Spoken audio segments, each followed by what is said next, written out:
Nie je to vojna názorov, je to boj o pravdu a každý verí, že ju má len on. Toto je príbeh polarizácie. Polarizácia. Nie je to len modné slovo, je to fenomén, ktorý ovplyvňuje každého z nás a možno viac, než si myslíme. Slovensko patrí medzi krajiny s najväčšou polarizáciou na svete. Podľa štúdie DEC inštitútu až 97% ľudí vníma našu spoločnosť ako rozdelenú. A väčšina Slovákov si myslí, že napätie v našej spoločnosti naďalej rastie. A to ovplyvňuje naše vzťahy, správanie, dokonca aj naše každodenné rozhodnutia. Aj keď to dnes vyzerá, že sme viac rozhádaní než kedykoľvek predtým, polarizácia nie je nič nové. V histórii nájdeme stovky príkladov. Náboženské konflikty, revolúcie, studená vojna. Ľudia sa vždy rozdeľovali na tábory, len sa menili témy.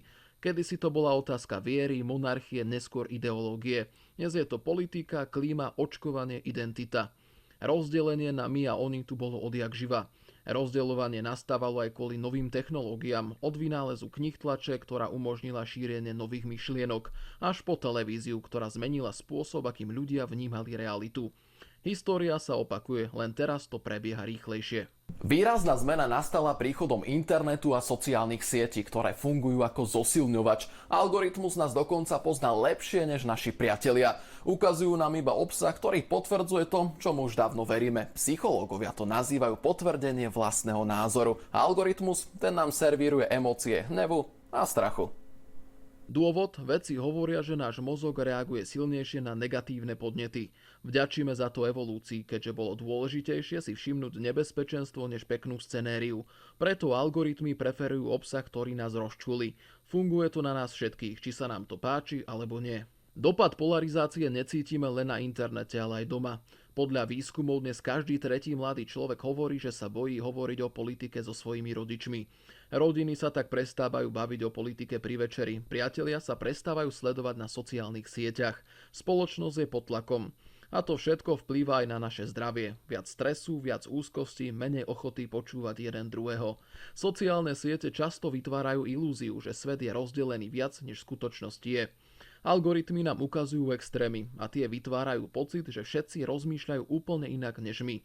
To vedie k frustrácii, úzkosti, ale aj k apatii, pocitu, že nič nemá zmysel. Keď sme denne vystavení hnevu, strachu a konfliktu, náš mozog sa mení. Vedci hovoria o negativity base. V preklade sklon k negatívnemu vnímaniu. Mozog si lepšie pamätá negatívne zážitky než pozitívne. Čím častejšie zažívame konflikt online, tým viac sa to stáva našim predvoleným nastavením. Znižuje sa naša empatia, rýchlejšie reagujeme podráždene a uzatvárame sa do vlastnej bubliny. Polarizácia tak nie je len spoločenský jav, je to neurologický tréning. My sami si vychovávame mozog, aby bol v strehu a tým sa stávame náchylnejší na ďalší hnev. Polarizácia nie je náhoda, je to biznis. Sociálne siete vedia, že najviac klikáme na hnev a strach. Čím viac sa hádame, tým dlhšie zostávame online a tým viac reklám nám stihnú ukázať. Sociálne siete dosiahli svoje zisky práve vďaka našej pozornosti. Ako povedal Mark Zuckerberg, pozornosť je nová mena. Politici to pochopili tiež. Rozdelená spoločnosť sa ľahšie ovláda. Keď sa hádame medzi sebou, menej si všímame tých, ktorí z toho profitujú. Hnev sa stal produktom a my sme jeho zdrojom. Dobrá správa je, že bublina nie je klietka. Stačí sledovať aj iný pohľad, občas vypnúť notifikácie, vedome vyhľadávať rozmanitosť. Skúsiť sa s niekým porozprávať, nielen reagovať emotívne.